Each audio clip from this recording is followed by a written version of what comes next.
여러분 안녕하세요. 행복한 노후를 준비하는 금태연구소의 박정현입니다. 지난주에는 1월 소비자 물가 지표에 이어서 연준이 선호하는 개인 소비자 지출 물가, 즉 PC 물가마저도 예상치를 상회함에 따라서 물가에 대한 우려감이 다시 커지고 연준의 최종 금리가 더욱 높아질 것이다 라는 그런 우려감들이 커졌습니다. 이로 인해서 미국 증시가 올해 들어서 모처럼 큰 폭의 조정 흐름을 보였는데요.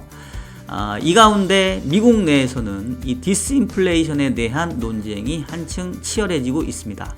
제임스 블러드 연은 총재는 신뢰할 만한 디스인플레이션 국면에 이르렀다라고 평가를 한 반면에 제닛 옐런 미 재무장관은 아직 디스인플레이션 단계에 이르지 못했다라는 상반된 견해를 보여주고 있는데요.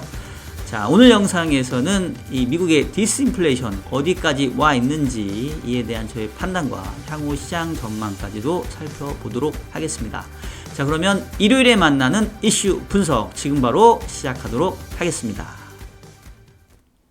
자, 먼저 지난주 시장 흐름을 살펴보면 앞서 말씀드린 것과 같이 올해 들어서 선방하던 미국 증시가 지난주에는 조금 큰 폭의 하락세를 보였는데요. 다우와 나스닥이 3% 전후의 하락세를 보였고요. 또 항생지수도 이에 연동을 하면서 지금 고점 대비는 상당히 좀 많이 내려오는 모습들을 좀 보여주고 있습니다.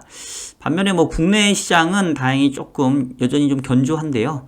코스피가 2420선 자체에서는 일단 좀 지지를 보여줬고 코스닥은 여전히 좀 상승 흐름을 좀 보여주고 있습니다. 일단 지난주에 가장 특징적인 모습이라고 한다면은 미국 국채 금리가 다시 전고점을 향해 좀 올라가고 있다라는 것인데요. 미국채 2년짜리가 지금 4.778, 전고점이 한 4.81 정도였으니까 그거에 비하면은 전고점을 뚫었네요. 2년짜리는 지금 2년짜리는 전고점을 뚫어내면서 연중 그 최고 수준에 지금 상승을 했고 지난번 11월 고점도 지금 상회를 한 상황입니다. 반면에 미국채 10년 금리는 올해 들어서는 최고치이고 지난 11월보다는 아직은 좀 낮은 수준이긴 한데 4%에 좀 근접을 하고 있고요.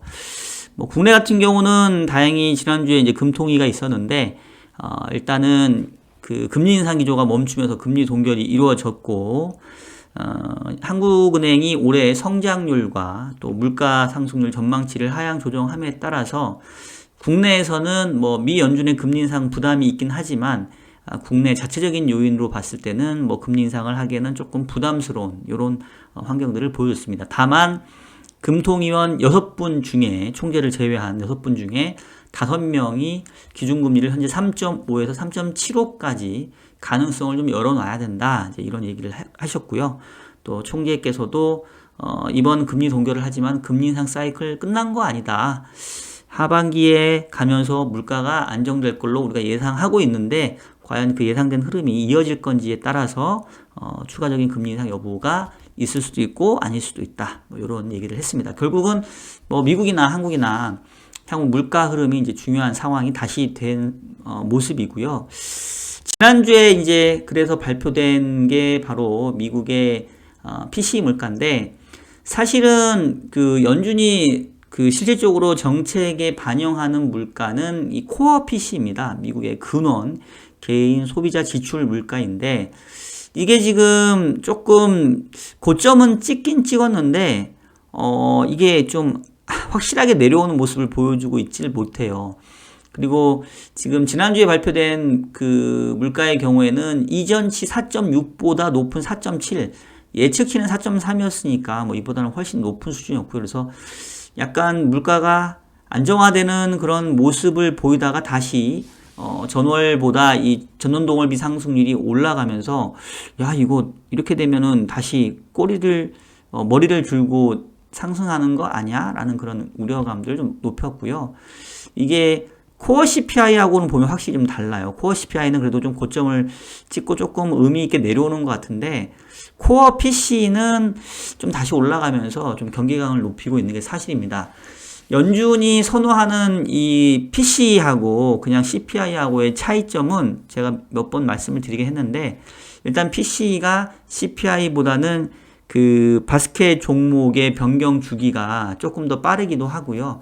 그리고 실질적으로 소비자가 지출한 물가를 따지기 때문에 일종의 대체제 부분들이 좀 반영이 됩니다. 뭐 예를 들면 배가 비싸면 사과를 더 사 먹고, 뭐 소고기가 비싸면 돼지고기를 사 먹고, 이제 이런 항목들의 변화가 CPI보다는 PCE가 조금 더 빠르게 바꿔주기 때문에, 그래서 실제 물가에 대한 현황을 CPI보다는 PCE가 조금 더 잘 반영한다, 이렇게 볼 수 있겠고요. 그래서 이제 연준은 PCE를 선호하는데, 근데 왜 시장에서는 CPI를 더 많이 이렇게 얘기를 하냐라고 하면, PCE보다는 CPI가 먼저 나와요, 발표가. 지금 PC는 지난주에 나왔고 CPI는 그 전주에 나왔잖아요. 이제 그러다 보니까 이제 이미 CPI 지표가 발표되면 뭐 대충 물가의 흐름이 이제 판단이 되기 때문에 CPI 발표됐었을 때 시장 반응이 이제 크니까 사실상 PCE 나오면 뭐 그냥 그러려니 하는 그런 어떤 시장의 반응이었는데, 이번의 경우에는 일단은 CPI가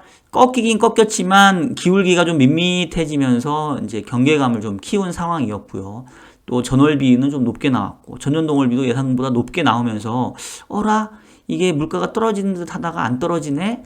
그랬는데 아니나 다를까 코어 PC마저도 다시 고개를 들면서 야, 이거 진짜 물가 잡히기 쉽지 않겠다, 이제 이런 우려감들이 지난주에 좀 한 방에 반영이 됐다, 요렇게 여러분들 이해를 하시면 될 것 같습니다. 그래서 아까 차트에도 보여드린 것처럼 지금 뭐 나스닥 차트가 뭐 고점 대비 상당히 조금 조정을 좀 받았는데요. 뭐 그럼에도 불구하고 올해까지 YTD 기준으로 보면 여전히 나스닥 8.9% 상승 보여주고 있고, 코스피 8.4, 코스닥은 14.7%의 상승률을 보여주고 있습니다. 아직은 뭐 올해 연초 이후에 그런 반등 흐름이 완전히 좀 꺾인 것 같지는 않고요. 일단은 1월 달에 강한 상승이 있었던 다음에 이제 2월에는 확실하게 좀 시장은 좀 쉬어가는 모습들을 좀 보여주고 있고요. 결국 핵심은 다시 또 돌고 돌아서 인플레이션이 잡히는 게 맞냐 안 맞냐. 결국은 이 인플레이션이 조금 둔화되는 그런 현상을 디스인플레이션이라고 얘기를 하거든요.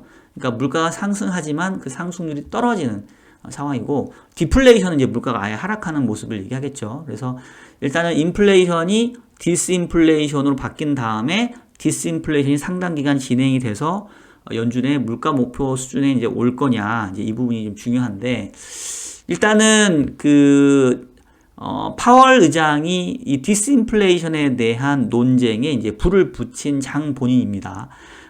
지난 연준 회의 때 2월 달에 FOMC 회의할 때 디스인플레이션이라는 얘기를 11번 얘기를 했죠.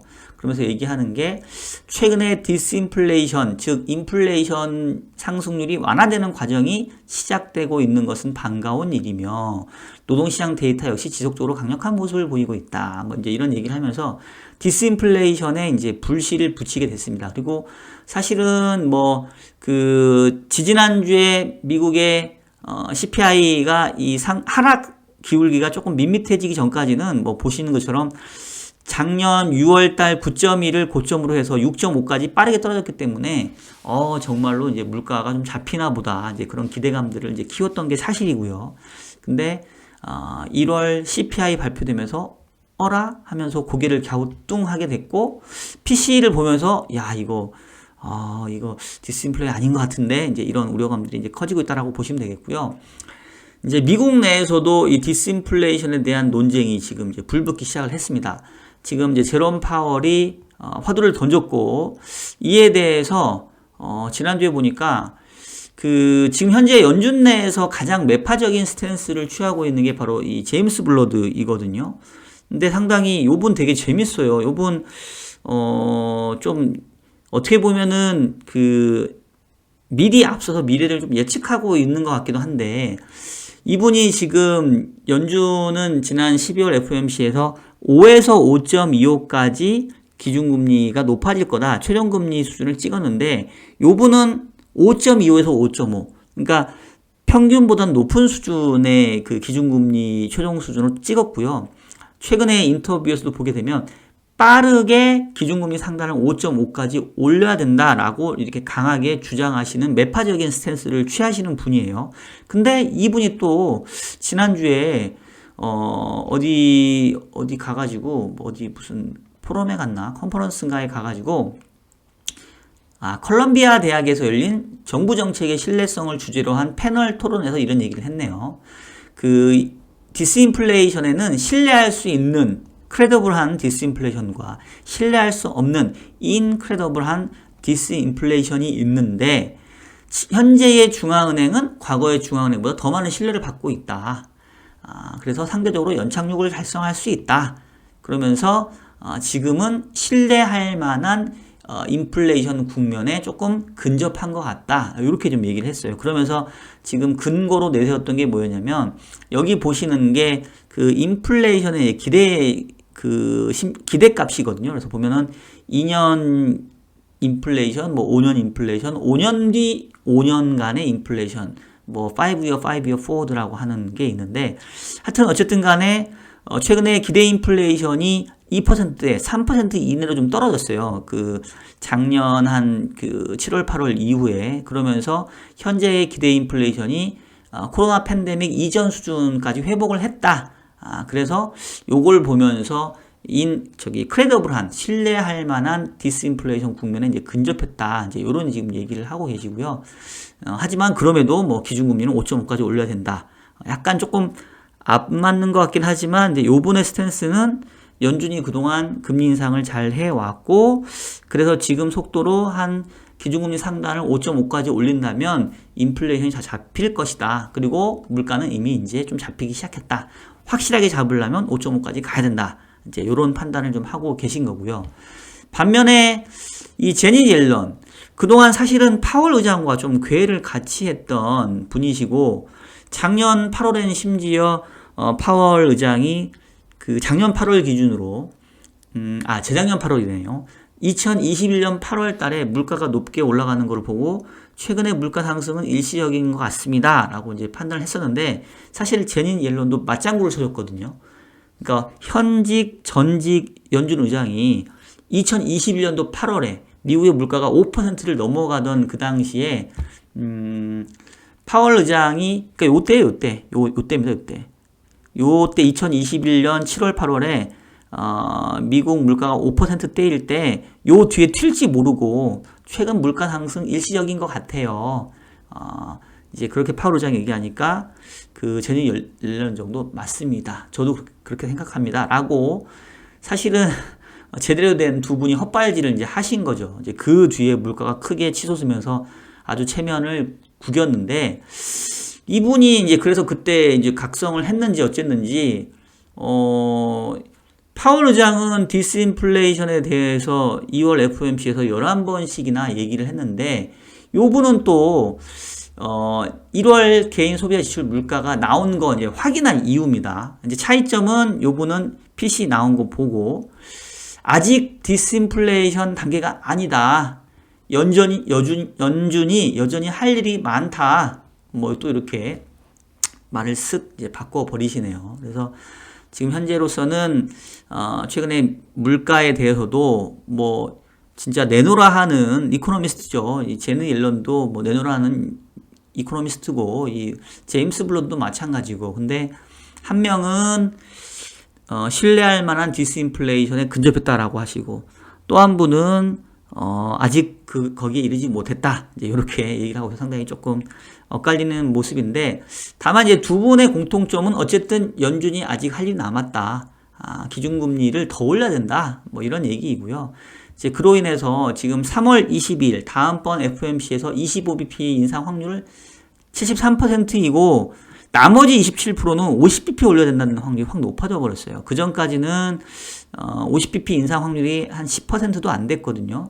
그리고 5월 가서 뭐 5.25까지 더 올리고 6월 가서도 25bp 더 올려서 지금 이제 5.5까지 최종 금리를 올려야 된다는 그런 주장이 높아졌고요. 지금 절반이 넘었고 그리고 일각에서는 이제 6%까지도 기준금리 가야 된다라는 그런 확률도 최근에 이제 생겨나기 시작을 했습니다. 그리고 연말에서는 그래도 뭐 6%까지 간다 하더라도 조금 내려와서 지금 연말 최종금리는 5.25에서 5.5 정도. 그래서 확실히 CPI와 PC 물가가 발표된 이후로는 최종금리에 대한 전망치가 기존에 5에서 5.25였던 것들이 5.25에서 5.5까지 이렇게 상향 조정되는 모습들이 지금 나타나고 있고요. 일각에서는 6%까지도 가능성을 지금 열어두고 있다. 이렇게 볼 수 있겠습니다. 자, 그러면 이제 저의 판단을 말씀을 드릴 텐데 그 전에 여러분 아시죠? 좋아요 버튼 한 번씩 눌러 주시고요. 자, 저는 뭐 제가 계속 이 물가에 대한 그 판단을 뭐 제가 계속해서 이제 여러분들께 말씀을 드려왔는데 저는 사실 디스인플레이션 국면이 이미 시작했다라고 생각을 하고 있습니다. 여전히 CPI 데이터 기준으로는 이제 확실히 하락 국면에 접어들었고 PC는 조금은 이제 하방 경직성이 있어서 좀 이제 속도나 기울기가 밋밋하긴 하지만 그래도 CPI의 하락 흐름에 따라서 시차를 두고 그래도 PC도 조금 떨어질 거다라고 좀 예상은 하고 있고요. 뭐 그에 대한 이제 근거로 얘기를 한다면 지금 미국에서 물가의 그 상방 위험을 계속 자극하고 있는 게 크게 두 가지거든요. 하나는 주거 비용, 그 다음에 또 한 가지는 이 임금 상승률입니다. 근데 임금 상승률은 뭐 최근에 노동시장이 타이트하기 때문에 꽤 하방 경직성이 있긴 한데 그래도 미국의 시간당 임금 상승률은 지난번 고용 지표에서도 보면 이제 조금 흘러내려오고 있고요.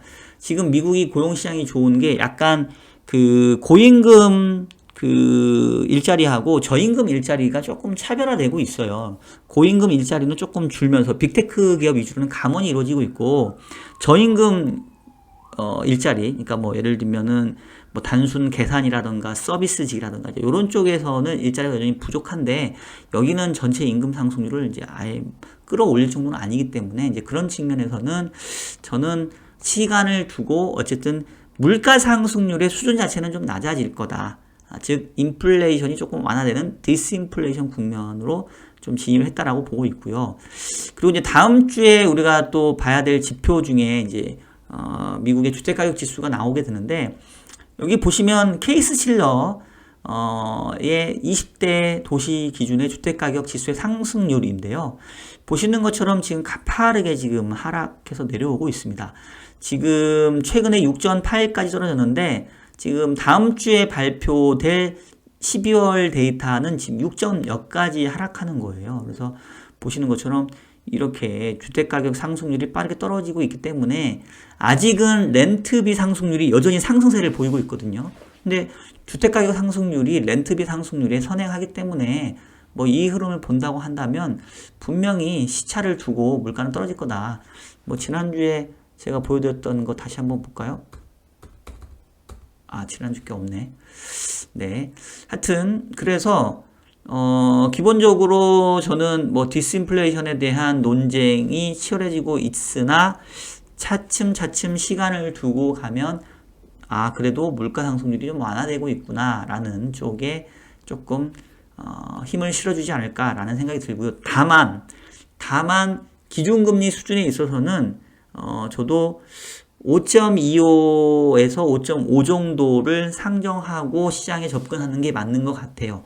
그러니까 지금 현재 기준금리가 4.75가 상단인데 5.25 내지는 5.5 가려면 최소 2번 내지는 3번 정도 금리 인상 봐야 된다는 얘기거든요. 3월, 5월, 6월까지는 금리 인상이 진행될 확률을 좀 높게 보고 접근을 해야 될 것 같고, 그러니까 향후 시장이 금리 인상이 안 될 거야, 금리 인상이 곧 중단될 것 같아, 이제 이런 차원에서 상승을 보인다고 한다면 그거는 좀 과한 것 같고, 저의 견해는 기준금리 인상 사이클은 5.25에서 5.5 정도까지 2번 내지 3번 정도 인상될 수도 있다. 요걸 받아들이고 대신 그로 인해서 물가도 이제는 하향 안정화되는 모습들이 좀 나타날 것 같다.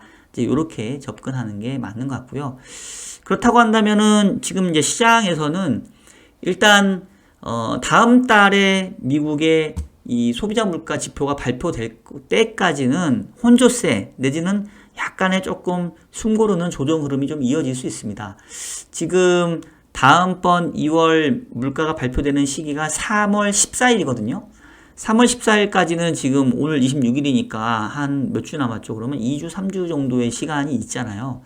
그때까지는 아마 시장은 정말로 물가가 안 잡히는 거 아니야?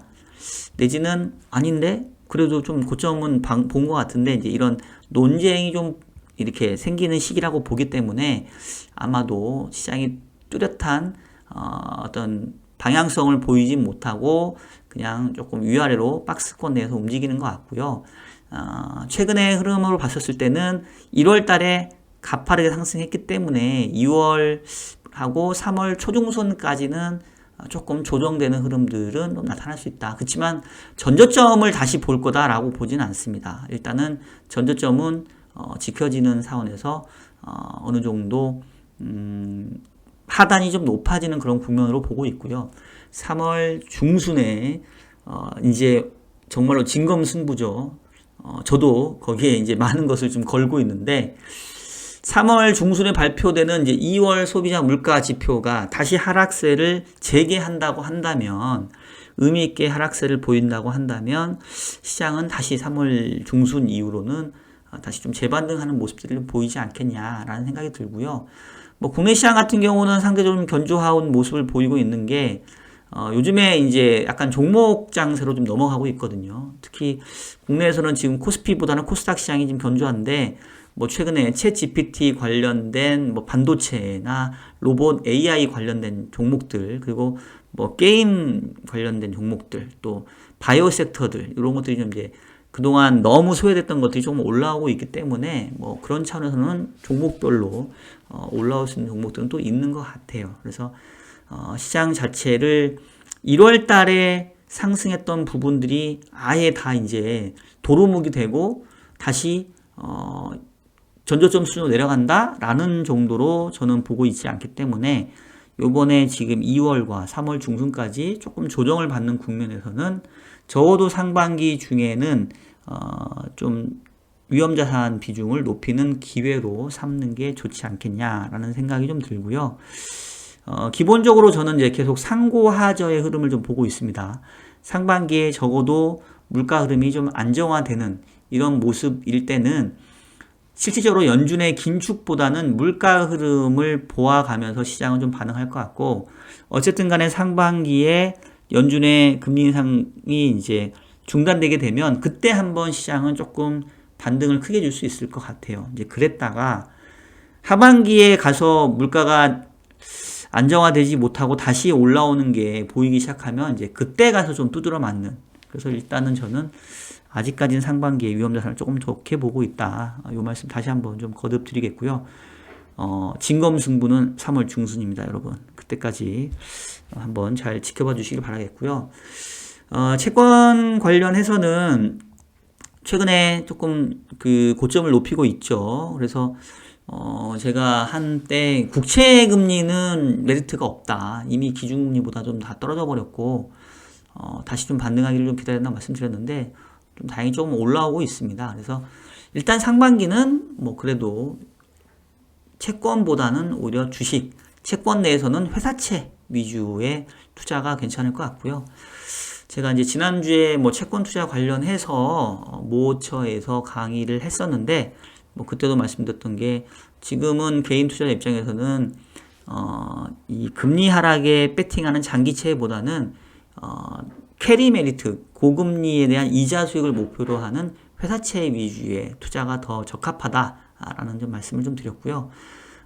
금리가 이제 가파르게 하락하면서 장기 채권을 사가지고 캐피탈 게인을 노리는 장세는 제가 봤을 때 한 2분기 후반 정도, 2분기 정도는 가야 좀 그런 타이밍이 좀 오지 않을까 이렇게 좀 보고 있습니다. 자, 마지막으로 다음 주 이벤트 일정까지 좀 살펴드리면 다음 주, 그러니까 요번 주네요. 제가 이제 자꾸 헷갈리는데 이제 일요일이 지났고 여러분들 대부분 새로운 주에 보실 거니까 요번 주라고 그냥 말씀을 드릴게요. 이제 요번 주에 우리가 눈여겨봐야 될 그 이벤트들이 이제 월말 월초로 가기 때문에 아까 얘기했던 케이스실러 주택가격 지수가 이제 화요일날 나옵니다. 그리고 이제 수요일 날 우리는 3일절로 쉬는데 그때 좀 중요한 지표가 많이 나오더라고요. 한국의 2월 수출입도 나오고 중국의 PMI, 국가통계랑 차이신 PMI 나오고 미국의 ISM PMI도 제조업지수도 나옵니다.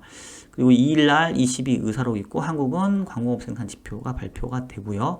2월달 유럽의 CPI도 발표가 되어 있습니다. 그래서 다음 주는 특히 수요일, 목요일 조금 관련된 지표들이 많이 있으니까 여러분 챙겨보시기를 바라겠습니다. 자, 오늘 영상은 저는 여기서 마치도록 할게요. 자, 지금까지 미국 내에서 이 디스인플레이션에 대한 논쟁이 뜨거워지고 있는 부분에 대한 내용들 그리고 저의 판단 말씀을 드렸고요. 다시 한번 말씀드리자면 시간의 문제일 뿐이지 디스인플레이션의 국면이 지금 이미 시작이 되고 있는 것 같다. 이에 따라서 3월 중순에 미국의 소비자 물가가 발표되면 디스인플레이션에 대한 어떤 그 신뢰가 좀 더 높아질 수 있기 때문에 그때까지는 시장이 조금 흔들릴 때 오히려 저가 매수 기회로 삼았으면 좋겠다라는 저의 말씀, 판단까지 좀 전해드렸습니다. 자, 그럼 여러분들 날씨가 이제 봄에 한층 가까워지고 있는데 환절기 감기 조심하시고요. 그리고 저는 이번 주에 미국에서 그 SFIG라는 구조화 채권 컨퍼런스가 있어서 라스베가스 출장이 있습니다. 제가 출장 갔다가 돌아오면 이제 주말에 오니까 뭐 영상은 안 물길 수 있을 것 같긴 한데 혹시라도 제가 바빠서 영상이 업로드가 좀 늦어진다면 좀 이해를 해주시길 바라겠고요. 미국 현지에서 또 혹시나 전해드릴 내용이 있으면 중간중간 짧은 영상으로도 여러분들께 소식 전하도록 하겠습니다. 자, 그럼 여러분 2월 말 3월 초 잘 마무리하시고 새로운 3월 잘 맞이하시길 바라겠습니다. 저는 그러면 다음 주에도 더욱 유익한 영상으로 여러분들 찾아뵙도록 하겠습니다. 여러분 안녕.